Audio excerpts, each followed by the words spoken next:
Welcome to Building Brand Gravity. I'm Anne Green. I'm a principal and managing director here at GNS Business Communications.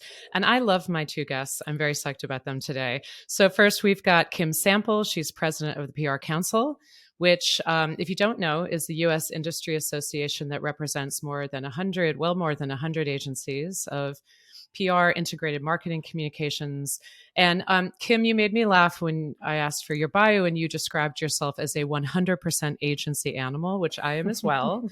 So she's worked in big firms, small firms. She built a firm from $0 to $35 million, which I am very, very impressed by. And she's just been an incredible leader of our profession as president of the PR Council. And then we have Mark McClennan, who I've known, I think, Mark, almost 20 years now, probably. He's worked in tech and fintech comms for 20 plus years. Again, small firms, mid-sized, big holding company agencies. And he's now general manager in the Boston office of C+C, which is a purpose-driven agency. But for the conversation today, I think what's really notable is Mark's been a big voice on ethics in our industry. So he's hosted ethicalvoices.com, the podcast, since 2019. 100 plus episodes, check it out. And also authored a book, Ethical Voices, Practicing Public Relations with Integrity, which hit #1 on Amazon in its categories in 2022. Good job, Mark. I love that. And he was 2016 National Chair of PRSA. So thank you both for joining me today. Awesome. Great to be here. So we're here today to talk about what is a hot topic, generative AI. I'm sure everybody is thrilled for more content on this, but frankly, we got to talk about it. And the reason that specifically we're talking today is because the PRC worked together with Mark and I in a task force to create new guidelines on the ethical use of generative AI in the communications industry. And this is truly, I mean, you both know, a hot topic everywhere, not just in the news, but every industry association meeting we go to. I know, Mark, you said you just came back from Counselors Academy for PRSA. I'm sure it was talked about there. But I guess let me set the stage by asking Kim, why these guidelines and why now? What was the genesis of this project? Yeah. We had made the decision, it's our 25th anniversary, and we felt like an important piece of work to launch as part of the 25th anniversary was a focus on ethics and standards for our industry, because so much is evolving. Our work is so fully integrated. We just wanted to put a dedicated focus on making sure that we were being as ethical as possible and really meeting the demands of a changing society. And it just so happened, as soon as we launched that work and I was able to attract these two amazing leaders to lead that work, generative AI became the hot topic in our agencies. Everybody was talking about it. Everybody was hand-wringing about it or fast forward on it. And it just felt like a huge public service if we could bring together the brightest minds in public relations focused on ethics, DEI, technology, corporate reputation, all of these different areas. If we could bring everybody together and come up with guidelines, it would be a huge assist, not only for our member firms, but across the industry. And we just felt like there was so much at stake for the industry in not approaching this in a really smart way. Mark, what was your feeling about the urgency of it, or why you said yes when Kim approached us about taking this on? What was your first thought about this as the right time to try to put guidelines together? I was so happy. I mean, this is one of the most significant issues and transformative opportunities for PR agencies. And I thought there was a lack of clear, actionable guidance. Others have looked at it. There's been some folks that have definitely given some great advice, but I thought there was a void that needed to be filled. And I was so happy to see PR Council stepping up to fill it. Yeah, and what's interesting about these guidelines, right? Because there's, again, I mean, we all know the news cycle, right? We know how the hype cycle, like something is off your radar, and then maybe you're a first mover and you start to see it cooking, and then suddenly, boom, it's everywhere. And then the flow changes. It goes up and down, right? But there's so much discussion going on, and we'll get into some of the big trends as we get into this conversation. But I want to center the start of this conversation on the fact that these guidelines are focused around ethical use of generative AI, which is an interesting and critical to me. I agree, Mark, like right in the wheelhouse of stuff I think about. But let's go to you, Mark. You've been a voice, a very powerful, thoughtful, and insistent voice around centering ethics in our industry for years and years, since the early days when I've known you. Why talk about generative AI in that context? And why was that important that that's how our guidelines are shaped around? Ethics is central to the human condition. It has been the key pivot point as long as there's been humanity. Without ethical guidance, we have murder, mayhem, and Machiavellian maneuvering. And I think this is a case where when people understand it, there's laws that are evolving. There's going to be a lot of evolving legal issues when it comes to the use of generative AI. But the good part about ethics is the fundamental ethical guidelines and rules are universal and stand the test of time. So by using that to center the discussion, is a great framework to build a discussion for agencies on what you should and shouldn't do with generative AI. Yeah, Kim, I love that answer, and I love the alliteration. Nice job there. I agree. It's kind of chaos if that sense of an ethical framework, ethical decision making. What is the ethical mind? How does that come into us as individuals, into our organizations? But I'll ask you the same question, Kim. We are talking about these guidelines within the PR Council with technologists, with the leaders in our agencies that are digitally driven, with overall leadership, organizational leaders. Why for you was it important, or did you see the deep connection to let's look at this through an ethical lens and the PR Council Code of Ethics?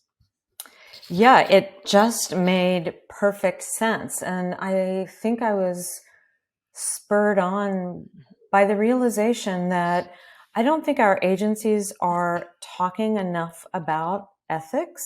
I think we get so busy. We're so in service of client needs and wants. But it was like an important reminder that this is central to what we do. This is the backbone, and we need to be having constant conversations. And I feel so lucky that the two of you were willing to take leadership of this effort, because you so firmly believe that and model that. Yeah, I mean, I'll build off on and riff on that, and then I have a follow-up question for Mark that I know is in your wheelhouse. I do very, very much believe that ethics is not necessarily thought of, not just in our firms, but by individuals and also our society in a way that I think makes sense to how it actually operates. It's sort of what you said, Mark, earlier. It's a central engine, a central lens that we can deploy.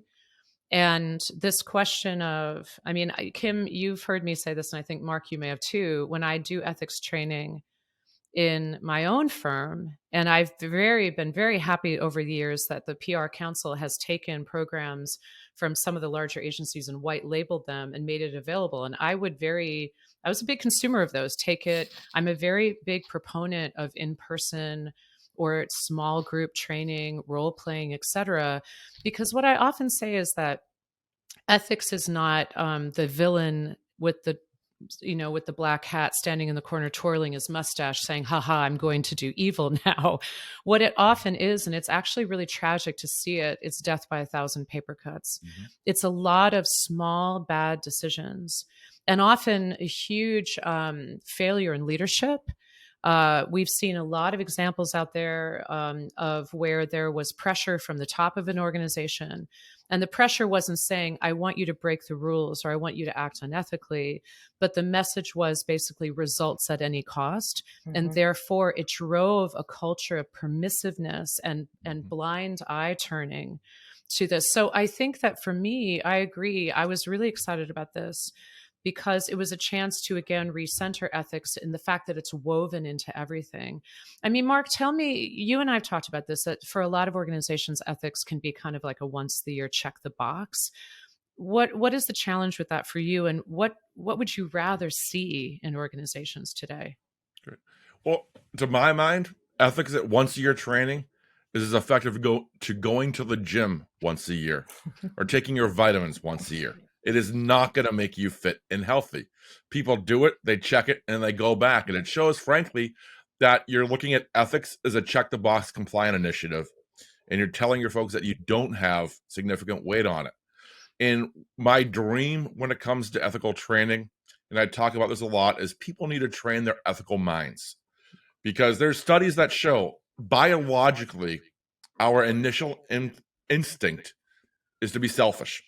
And it's only when we give it deliberative thought that we tend to elevate. And I don't know about you, but there's fewer things that are less controlled chaos than a PR person's day. And so by having these discussions, it's like a golfer hones their swing, a batter hones their swing. You get ready to make these decisions. And what I'd love to have people do is both talk about it, have senior management bring it up, and make it a part of your regular meetings, at least twice a month. Share relevant ethical issues. Did you see this? Have other staff bring in ethical issues. Discuss it. Debate the pros and cons. Look at applied scenarios that you may be dealing with. And really, that gets your entire staff to understand that you're putting ethics first. I'd say it shouldn't just be with your staff. You should share it with your clients, because frankly, one, it lets your clients know the importance you put on ethics. And also it may alert your client to issues they may have, because if your client has ethical failings, that may come and blow back on you as well. And so you really just want to have this discussion. And the final point I'll say about that is, as a senior leader, you shouldn't be the one giving your opinion first. You need to wait. Otherwise, you're going to stifle debate. And don't ever worry about running out of topics. I teach PR ethics at Boston University, and the first half an hour of every class is what were the PR ethics issues this week. And I have never had a lack of anybody having an issue to bring up. Somehow that does not surprise me in our society today. But to pick on something you said, it's that training your mind. And it's very important, I think, for people to understand that that moment of intentional thought, whether it's looking at through an ethical framework, it can also be trying to interrupt your own bias, which is something we talk about a lot with DE&I.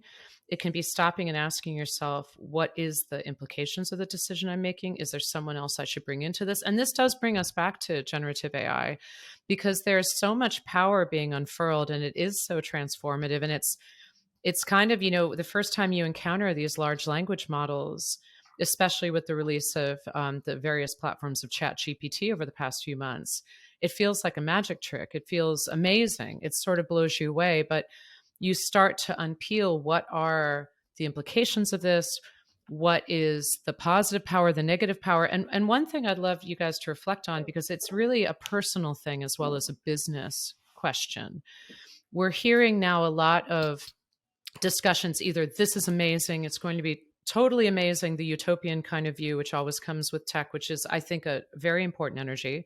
But there's also the destroyer narrative, which is, are we about to be in the matrix, right? And it's interesting to see people like Jeffrey Hinton, one of the pioneers of AI, just left Google so that he can be a very open voice of, hey, this is moving faster than we realize, and there may be bad implications here. As we get caught up as leaders and as people in this hype zone where it's like utopia, destroyer, how are each of you modulating that, as especially in our field? I mean, Kim, how are you weighing these two poles of discussion? Yeah, I mean, I think it's very interesting. And I would say that the extremes are moderating a little bit. And I feel that people in our industry are getting a bit more in the middle. And I use as evidence, we had a digital community meeting yesterday, and we were all talking about how we're using generative AI in our agencies. And to a person, they are not using it for client work.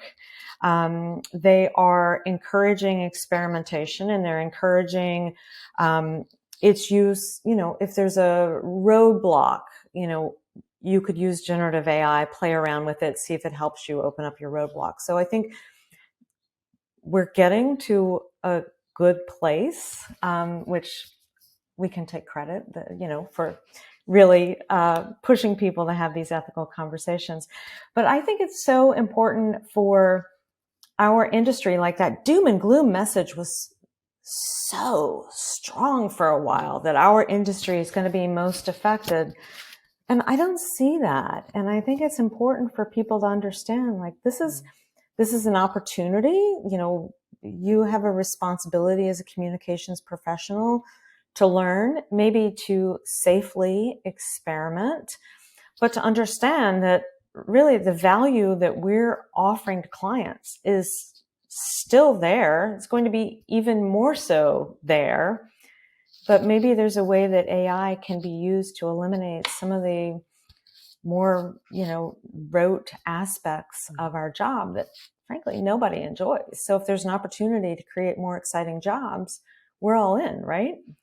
Shout out to all the people of a certain age who used to cut clips out of newspapers and measure them to see what the advertising equivalency would be.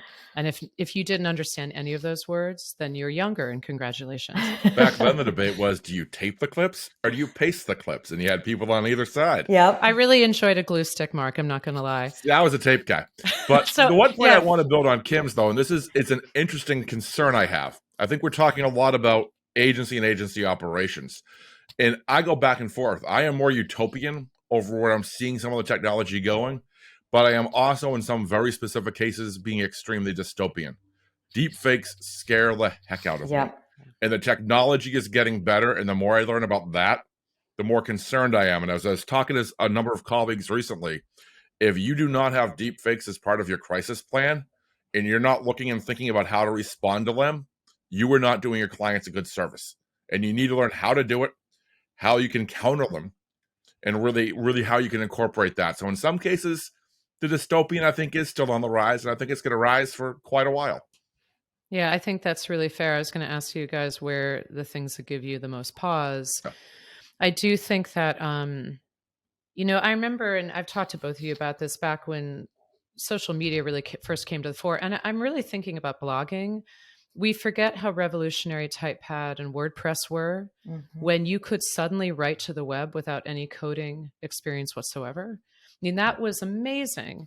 And in those early days of social media, kind of talking to clients about it, talking to colleagues about it, we've been on this journey about what are the net positives, what are the net negatives. And I think that for me, we're living in a world where we've really had to reflect very long and hard about the impact on individuals and society of algorithmic manipulation. And none of us are innocent from this. We are in the business of shaping perception. And so we're always under suspicion from the outside. I would allege, though, and I would say, and I feel very strongly about this, that to Mark's earlier point, our industry actually thinks more about ethics and more about what are the implications of what we're communicating, because we represent others. We have contractual obligations, et cetera. But it does give me great pause. We've seen now the level of manipulation of the human brain, the behaviors that can come of it, radicalization, polarization. And then when you get down to the pure deep fakes, it's scary. And I think you're right, Kim. I think one of the pieces I've been reflecting on is how this opens up more and more space for what we do best, which is to be counselors. What is the nature of how the media landscape's changing? How do you deal with things where there's no perfect or right answer? What is that mix of art and science in a crisis that helps you understand how to deal with this? But I think you're right, Mark. If companies aren't thinking about the implications here, it's pretty heavy for sure. There was an interesting thing you just brought to mind for me that I've been sort of pondering is how will we train counselors when AI is doing a lot of the rote work? So for example, when we stood at the copy machine and taped or pasted, we read those clips. It was our job to read every one of those clips, and new ideas came from that. So a machine can do that to some degree. I don't know. It's like if we're eliminating some of those rote tasks that trained your brain and let you search for patterns, how will we develop those analytical and counseling abilities in our young talent? I think that's a big TBD.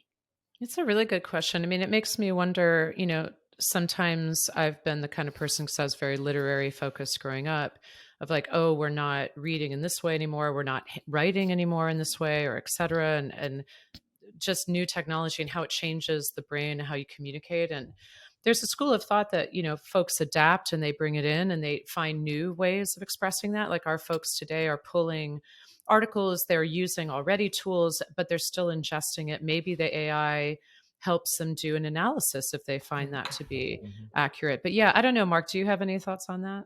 No, I think it comes down, frankly, to individual agencies making their own discussion. And the specific point I want to highlight, because we had a very robust debate at C+C over this, is on meeting notes and action items.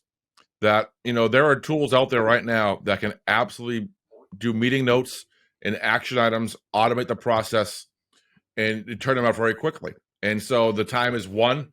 Does that let you save some billable hours and not bring a junior person to the meeting? Let people be more present in the meeting. But the corollary to that is, if you don't have somebody, the way you learn how to pick out these key ideas and do the action items is by doing the meeting notes. And so we need to decide, do you want to use AI to save time, or do you want to make sure you still have somebody there and give them that training opportunity?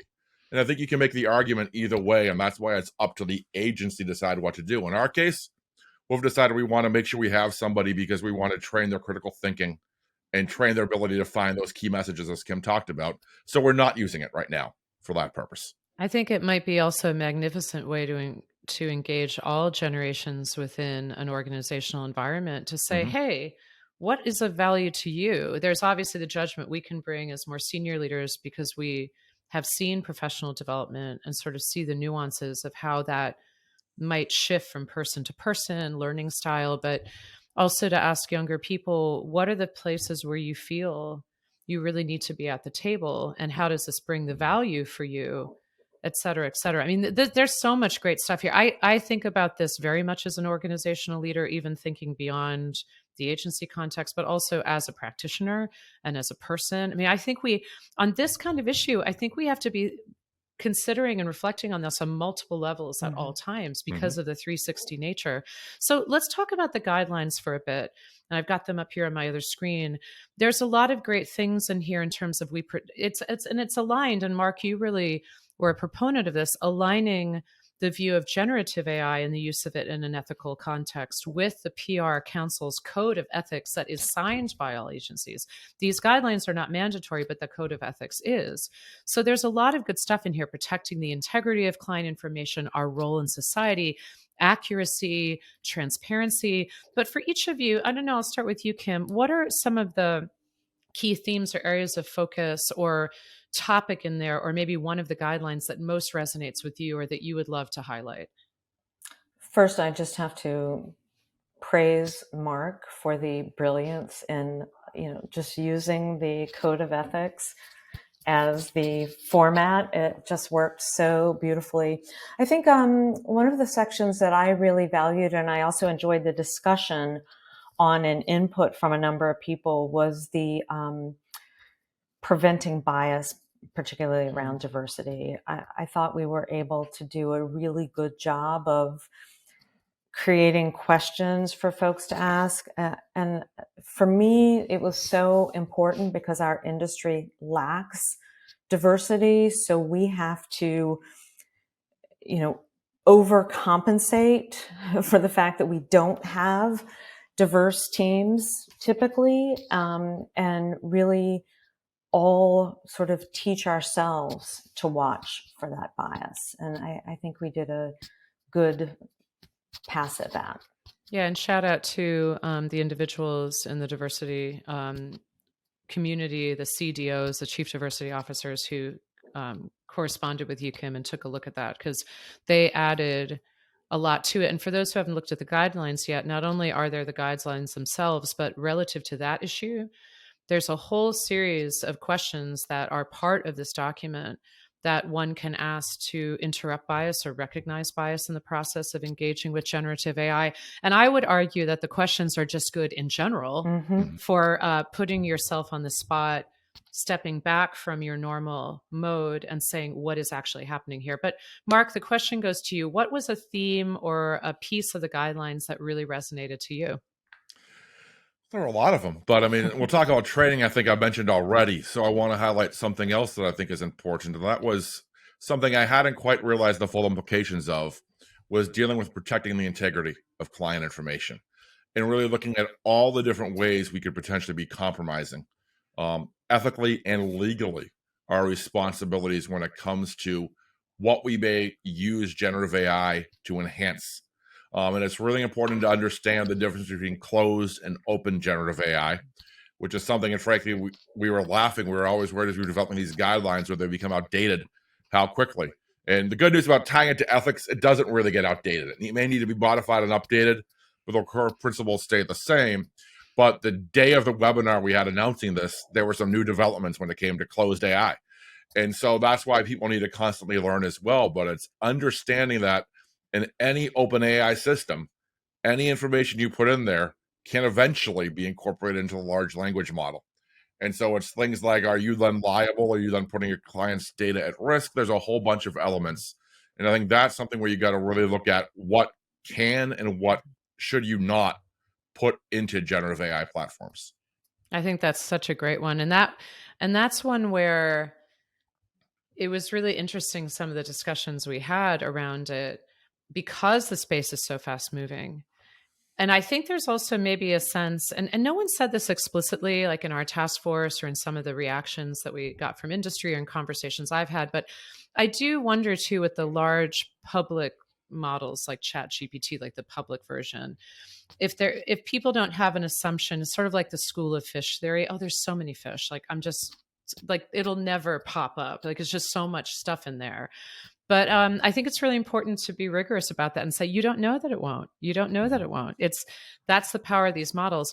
My favorite part, I mean, I really loved every part of this conversation because the frustrated academic in me really enjoys this kind of thing, like very deeply and profoundly. But the thing I enjoyed a lot was having a chance to reflect as a group with different points of view on what does transparency and disclosure mean in this context. So there were a lot of different threads of that conversation. One was, and I have great respect for the folks that brought this up, and I understand the context of why, although I will dispute it right now. You know, this sense of disclosure, well, hey, we're already using Grammarly. I'm already using this. AI is embedded like all through wherever my phone is, all through that. I feel that is a little bit, I think it's a misguided conflation of what is sort of the evolution of not even AI tools as they exist today and what is coming. So this question of disclosure, I don't feel that can be used as an excuse. And again, I don't think people were proffering it as an excuse, but it's more like, but this. So I think that was one big thing I had to really reflect on. And then this question of transparency, it's like, if it walks and quacks like a duck, is it a duck? So if we created something and X percentage of it was contributed to by generative AI, where is the authorship? Does it have to be 51% was the human?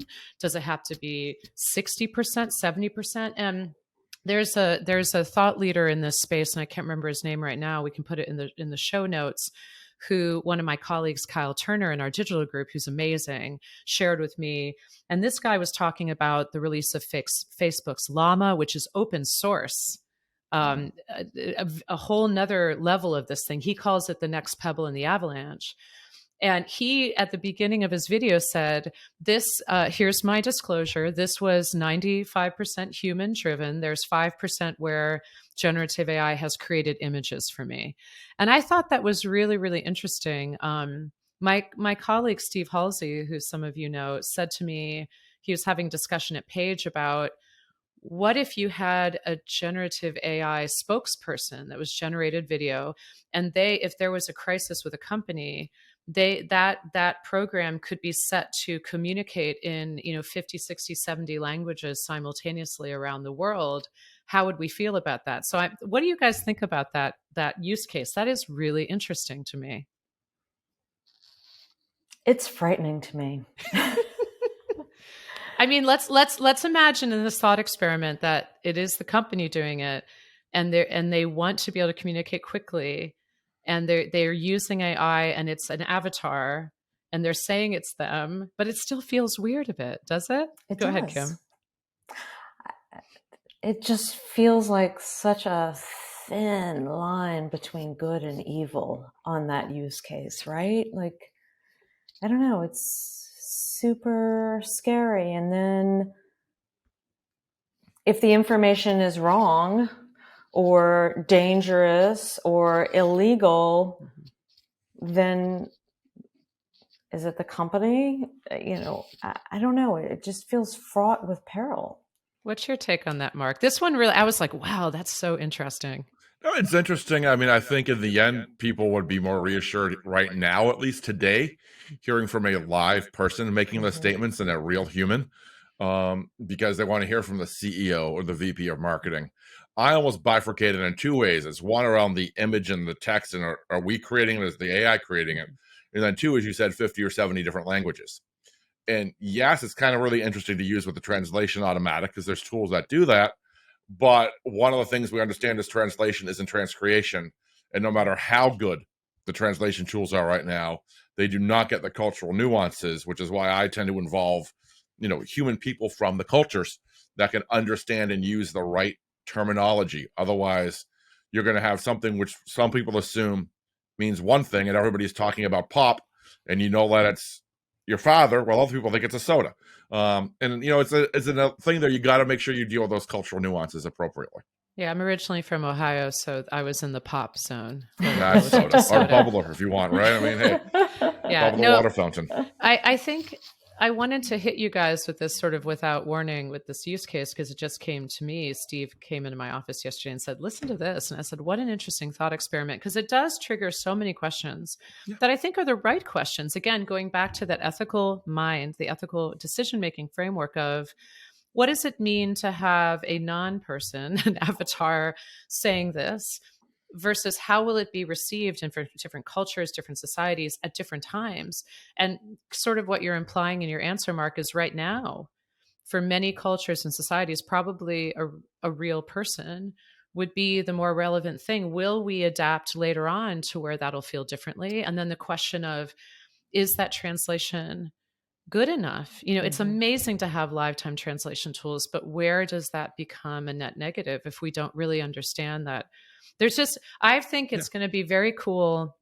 And we talked about this, Kim, to sort of create a repository of use cases or interesting questions or, hey, this is what's emerging. So as an industry, we can start to look at, okay, here's some obvious uses already, but here's some ones that we maybe haven't thought about yet. And that's something I want to keep on my radar. It's hard to do that at scale, but maybe that's as this project, the guidelines evolve, that could be something we look at. I agree. I think that's the power of having this task force. You couldn't do this within your own firm. Most firms don't have the kind of expertise we were able to bring, just even the person power to get this work done. One thing I wanted to mention on that use case is how long will it be before we can't tell avatar or human? I mean, I don't think that's that far off. Yeah. And that gets back to the deepfake question. Yeah. And another piece that interested me, which is sort of the strands: disclosure, transparency, authenticity. There's been folks in our society that have been yearning for the singularity for decades, which is what everyone judges to be the merger of man and machine, and that's a very kind of visionary tech utopian. To me, that feels dystopic. I just read a lot of dystopic fiction growing up, so I'm like, uh-oh. But the idea of what is an authentic human expression, this is going to really challenge that, especially when it's taught to talk like us. It comes out in a way that sounds human. I find it's going to cause a lot of emotions, which it already is, clearly. Yeah. I think another interesting conversation that I've been having is AI and art. Yeah. And I have felt worried for artists, musicians, visual artists, writers. But, in speaking with some friends, they're pointing out that, technologies have been playing a role in the creation of art for so long, and artists are adaptable. So maybe it isn't a threat. It's a, aid to creating art. I don't know. But Mark, I think I'd love to hear your report, because I think this goes back to questions too about being really intentional about ownership and copyright. No, I think so. And I think the one point I want to really emphasize, and it's something we had discussed earlier, is you need to make sure you get multiple opinions, because otherwise you're going to have your bias. And I'll tell you right now, I've been a PR guy and a digital PR guy for 25 years. That's where I think. At C plus C, when we formed our AI task force, we made sure we had somebody from research, somebody from creative, digital, multicultural, Smart. and the folks from creative that were doing all the artwork and all the other issues were bringing up ideas that I never would have considered. I mean, and so I think we evolved some of our guidelines to deal with a lot of that creative area, which is not something we've necessarily talked about specifically in these, because and that's the point there is you need to look at, as you're doing business in multiple areas, what are some of the guidelines you're going to have that may be different? And you need to keep that in mind. I love the idea of bringing multiple points of view and perspectives to the table. And that kind of gets to the earlier thing we talked about, is sort of wrestling with the dynamic tension of everything humans create can be amazing or a garbage fire. Like we have demonstrated ability to have both at once with everything that we create. And some things are more potentially destructive than others. But I love the idea that, because, Mark, and tying back to something you said, that's a complete parallel with the question of ethics, which is more voices are better. If you have a feeling something's wrong, get to others, talk about it, get perspectives. Same thing with bias. If you feel like, am I gaslighting this person? Am I seeing this in a way that, is this performance evaluation I'm doing as someone warped because of the systems of race that surround me in the society? Like, what is happening here? And getting out of your hole and talking to multiple people. I love that advice, Mark. I think it's so important. So, guys, what comes next in this process? We have these guidelines. They're going to be a living document. What do you think will be the journey for this kind of project? And what are you watching most closely? I mean, obviously, we're not going to be updating them every week. We might look quarterly and say what's happened. But, Kim, what's on your mind about where does this go from here? I love the idea of regularly convening, and now I'm obsessing about, we need creatives. We need to get creatives pulled together and have this conversation. But I think the more time we can make to talk about this, even if we're not issuing changes to our guidelines, but quarterly, just having these conversations, I think, is going to sharpen our thinking. And it says a lot about the thoughtfulness of our industry. One thing I wanted to share, which is just the tiniest bit of a tangent, but we did a bunch of research on early career professionals in other industries, but, with the idea of how do we attract people with really valuable skills into our agency? So law, yes, advertising, educators. We do so much education. We need educators. So we went through all of these different professions and we asked them, do they think public relations is ethical? And I'll be honest, I thought that there was not going to be a really positive response to that, just because of the impact of pop culture, because of the way our industry is portrayed. And it was amazing, like almost to a person. They're like, well, they have to be, don't they? I mean, how can you be a public relations professional and not be focused on ethics? Well, we know you can, but I thought that was really terrific to hear from young potential talent. And it made me want to do an even better job and have these conversations and get them out into the public a bit more, so people know we are doing this work very thoughtfully. Yeah. Mark, what do you think? What are you looking at as next steps or things that you're keeping your eye on as we go forward in this space? Well, I think two things, and I want to circle back to one thing Kim just talked about how PR is ethical. And I mean, I think one of the things that really hardens me, if you haven't looked at the ethisphere studies, when people are talking about it, we say being ethical is good for business. There is an ethics premium. They have found usually 10 to 13% are higher performance by ethical companies, by the world's most ethical companies. So, paying attention to these things is not just morally the right thing to do, it's the right thing to do when it comes to business as well. But in terms of what I am looking at, and I've kind of gone down another rabbit hole right now, but I think it's absolutely fascinating. And we're focusing on generative AI. But when you look at what autonomous agents are going to be able to do in the coming years, that is something that changes it even more. We got to see how effective it's going to be. But I think over time, looking at the ethics of autonomous agents and what we're going to allow to do, which is kind of taking generative AI to the next level, is going to be a bigger deal. That's a really great point. There's a lot of, and I think we've been around long enough to see these convergence of technology. I remember working in tech and including wireless and healthcare and financial services, and watching them all converge. Mark, you and I both did that in the industries. Mm-hmm. And I think we're going to see a lot of convergence of these things. I think for me, I am really interested in how, and I think Facebook did it to kind of catch up with the others, but the release of an open source, it's not a full interface, it's not a fully baked platform. It's really non-commercial open source software that gives other people the keys to a full, a large language model that they can then fine tune for their own uses. And as I've dug into this more, and technologists listening to this would be like, no duh, but there's just huge amounts of smaller platforms now cascading off of that release. And how is it then our clients start to use AI internally in private models? So it's kind of like the private public cloud. There's a hybrid cloud strategy, hybrid AI strategies. I mean, I really feel like I want to keep digging into the tech side of it, but that's only because I always joke that as someone who's not a technologist first and foremost, the technology train continues barreling down the track. I need to stay on at least the last car. I'd like to be farther up on the train if I can, but I have to at least hold on to the back of it.